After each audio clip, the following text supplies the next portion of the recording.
Let's continue with section 6. In this section you'll learn about scientific notation. Scientific notation is a way to represent really large numbers or really small numbers.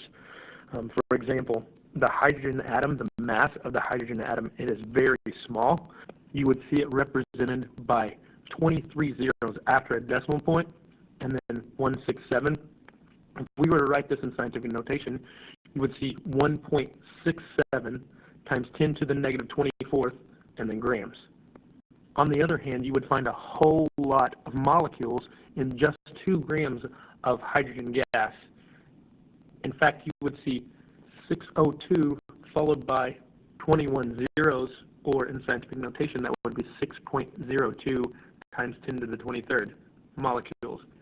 You will come to recognize that number as being Avogadro's number, but that's for a future chapter. The general form for scientific notation is m times 10 to the n, where m has to be between 1 and 10. It can be exactly 1, but it has to be less than 10.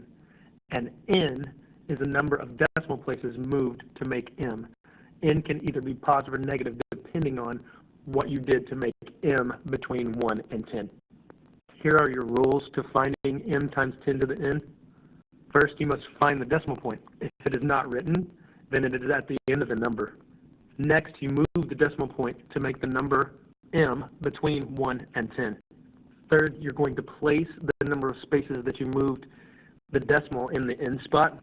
And finally, if your number was originally bigger than 1, then your exponent must be positive, which means you made your number smaller by putting in scientific notation. Or if the number was already smaller than 1, then your exponent is negative. Let's see this in practice. First, I'm going to have you guys look at these 2 numbers and give it a shot. So maybe pause the video and see what you can do here. Okay, in 45,450, you need to move that decimal point in between the first 4 and the first 5. So you'll notice you're moving the decimal 4 places to the left. That gives you 4.545, and you also should take note that 45,450 is bigger than 1, so that means your exponent, which was 4, should be positive this time, lending to 4.545 times 10 to the 4th as your answer. We dropped that 0 because it was not a significant 0. In the second number, you have 0.00453 milliliters. Okay, note again that this number is less than 1 this time, so my exponent should be negative 3. But I also, again, need the number to be between 4 and 5. It takes 3 moves of the decimal point, so that lends to your answer as 4.53 times 10 to the negative 3rd. Finally, we're going to take a look at scientific notation moved into expanded form. Here are 2 examples. I want you to, again, take a shot at trying to get these. Remember, you're going in the reverse order this time, so see what you can do. In undoing these, let's take a look. First of all, you need to take note that 10 to the negative 2nd means your answer needs to be less than 1.